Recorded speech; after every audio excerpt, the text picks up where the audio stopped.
Thanks for joining us. Well, the news came out yesterday that the chief prosecutor for the International Criminal Court was seeking arrest warrants, not just for Benjamin Netanyahu, also your defence minister, but alongside Hamas leaders, including the leader of Hamas in Gaza, that's Yehya Sinwar, again, man believed to be hiding out in the tunnels of Rafah, surrounded by Israeli hostages seized on October the 7th.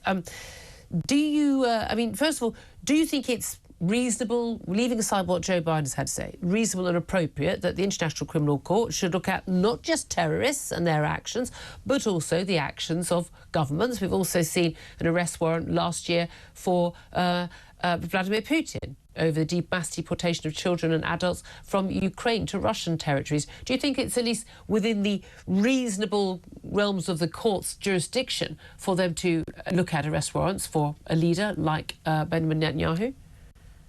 I think that the International Criminal Court has crossed a red line. This is an absolute farce. The notion that you can go after a democratic state with a free, independent judiciary that's army complies with international humanitarian law, with the laws of armed conflicts 100%. That you can go after them in some kind of a PR ploy, in some kind of a plot against the Jews. That's what we see. Like my Prime Minister said, Mr. Khan puts himself alongside some of the greatest anti-Semites in history. This is a witch hunt against the Jews. And he puts himself in the same place as the infamous Nazi judges that donned their robes, made laws against Jews, taking away the rights, all rights from Jews, and ending up in the worst tragedy in history, the Holocaust. Hamas is seeking a second Holocaust, and the ICC seem to be adding fuel to their fire. Well, very strong words from you there. You've heard to Mr. Khan. This is Karim Khan, and he's the chief prosecutor for the International Criminal Court. He says, look, he has seen, taken advice from international lawyers, international judges, a panel of people, including apparently Amal Clooney, human rights lawyer, his wife, of course, of George Clooney. That's why most of us have heard of her. And that this is an issue. Now, look, I think it's outrageous. I agree with Joe Biden. I think it's absolutely outrageous to ascribe any moral equivalence in any way to issue arrest warrants for democratically elected members of a democratic nation to members of a government alongside Hamas terrorists, prescribed terrorist organisation. I think that is an outrage to pretend in some way these are the same actions or the same responsibility. But just because a Prime Minister or a Defence Minister or anyone else is democratically elected in an allied nation, they can still commit war crimes, can they not? I mean, America could commit war crimes, Britain could commit war crimes, any country could commit war crimes. We have to allow for that. Is it the fact that it's been at this time and it was within the same document with Hamas? Or are you saying that because Benjamin Netanyahu and the Defence Minister are part of a democratically elected coalition government, they should not face any oversight from the International Criminal Court? Firstly, the court has no jurisdiction on us. This is a purely political decision, and it will fail. They have no jurisdiction over Israel. Israel's not party to the ICC. America's not party to the ICC. But let's look at the substance. Israel has not broken international law. The British government has been clear about that. The Americans have been clear about that. And obviously, like the president said, there's no genocide. In reality, Israel, on the total flip side, in a different universe almost from what Khan is saying, Israel is actually flooding Gaza with humanitarian aid. There is no issue with humanitarian aid going into Gaza. Israel has one of the lowest, if not the lowest, civilian to combatant ratio in the history of modern warfare, meaning we are doing our absolute utmost. We're doing more than any other army in history has done to avoid civilian casualties. All of the allegations against us are fully baseless, fully political, because the ICC has very little legitimacy in the world. It has done very little in the 20 years that it's existed. And now they're pointing at Israel as a way to, impress their donors and make headlines. Well, it won't work. Like my Prime Minister made it very, very clear, we will continue on with our war. We will destroy Hamas, we will bring home the hostages, and we will ensure that Gaza does not pose a threat to us.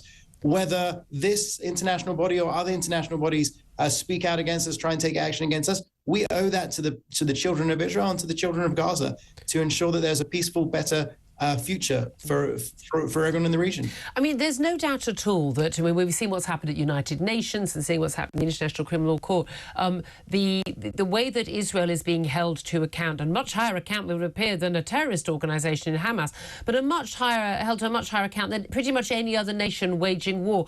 We have a lot of lip service being paid to, yes, Israel has a right to self-defence. But when Israel defends itself, then they don't have the right, or they have the right to defend themselves in the way that, say, America could defend themselves against, after 9/11. Yeah, but only for a few months, only to a certain death toll. And by the way, we have seen that.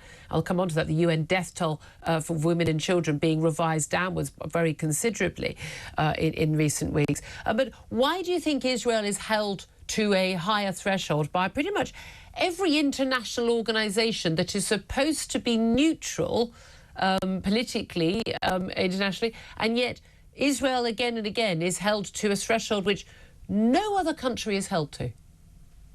It's the age-old question of one of the world's oldest hates: anti-Semitism, Jew hatred. I can't think of any other reason.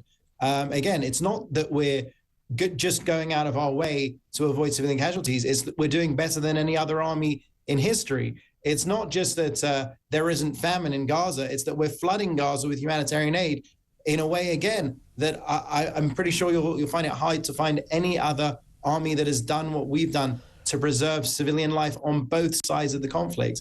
But somehow, yeah, the finger points to the Jews. Jews are news, and it's a disgrace. We see straight through it, and it won't stop us to continue prosecuting this war in the way that we are, which is in full in line with international humanitarian law. Okay, I mean, look, let's come back to the death toll we're seeing, because we're told that every death is a terrible thing. You know, I mean, we all agree every child who dies in war is an absolute, it's one too many.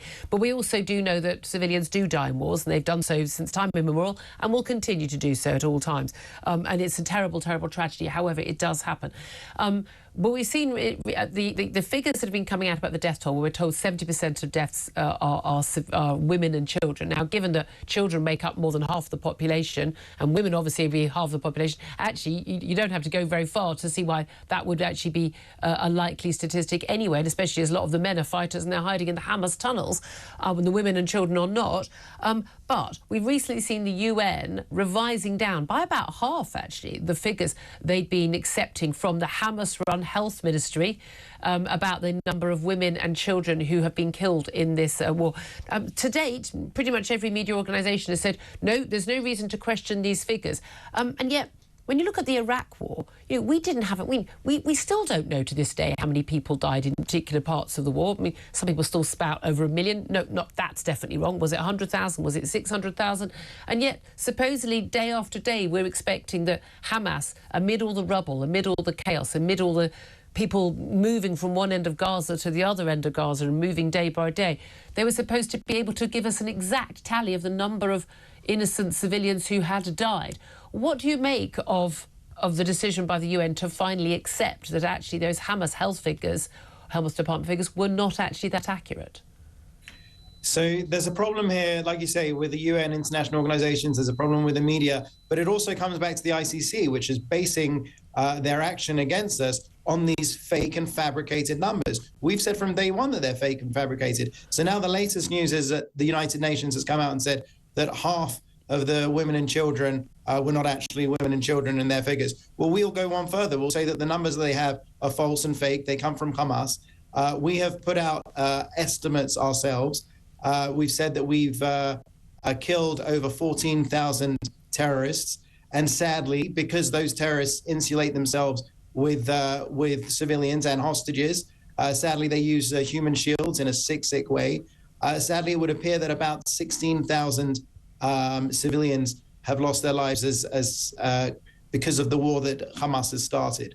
So when you take that number of around 16,000, and it's virtually impossible to know during a war exactly how many people have been killed in that way, because obviously it wasn't on purpose. Yeah. We take that 16,000 and you put it next to the 40-odd thousand that's often spouted in protests and whatnot across London and elsewhere. It's absurd. And this is what the ICC is doing. They are taking false and fake numbers and they're holding us to account on lies. Isn't one of the issues here that actually Hamas are fighting a much better propaganda war than you are? And I see it with the bots that attack me from my stance on this issue. And again, as you'll know, and your colleagues, I don't defend everything that's happened in the war. There's various things I'd be very critical of that Israel has done, either in the war or actually in settlements and the like. But that doesn't mean I would not defend your right to self-defense, and that self-defense would require you to go into Gaza. And yes, unfortunately, civilians being used as human shields will end up dying in those circumstances. Where does this end, though? Because lots of people are talking about what happens. What is the day after? What happens then? How does this end? If we've got people in Gaza who have been displaced again and again and again, we've got a situation where you've got, we've been warnings of famine for some months now. We haven't seen that come about, have we? But people not being able to get hold of enough food. Now, whether that's because of aid trucks not being allowed in, or whether it's a problem with the Hamas stealing the aid, I'm not on the ground, I can't tell. But we do have a situation where we have a humanitarian crisis, do we not? Listen, don't be fooled by my accent. I'm the son of a refugee. I understand what it means to have to move from place to place because of war and conflicts. And it's an awful, awful thing. It would never have happened had Hamas not plowed through our borders, killing children in front of their parents, parents in front of their children, raping young girls in front of their parents, and then burning whole families alive. Hamas started this war. We will end this war. We will end this war with victory. Now, what does that look like? We will destroy Hamas, we'll bring home the hostages, and we'll ensure that Gaza doesn't pose a threat to us. Now, when people talk about the day after, it's the day after Hamas. And it can only be realized the day after Hamas. And we've sadly learned that the hard way. And this has been widely reported, we empowered various people on the ground to try and distribute aid in a better way than the organizations that were failing drastically in a way that would avoid Hamas.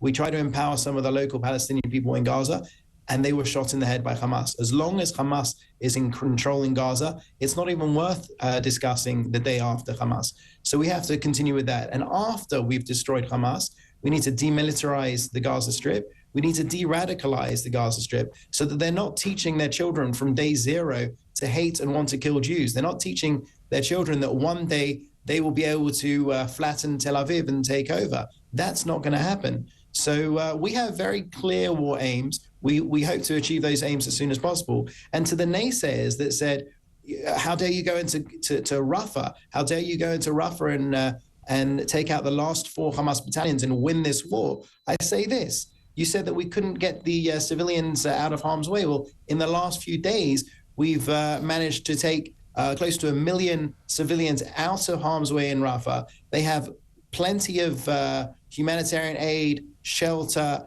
medical equipment, field hospitals to take care of them. And we're going after Hamas. And to date, we've found about 50 tunnels that Hamas was using to import and export into Gaza from Egypt. We found 700 tunnel shafts. We basically turned off the tap for Hamas in Rafah, and we will continue to total victory. OK, we appreciate you joining us. Israeli government spokesman Avi Hyman, thank you.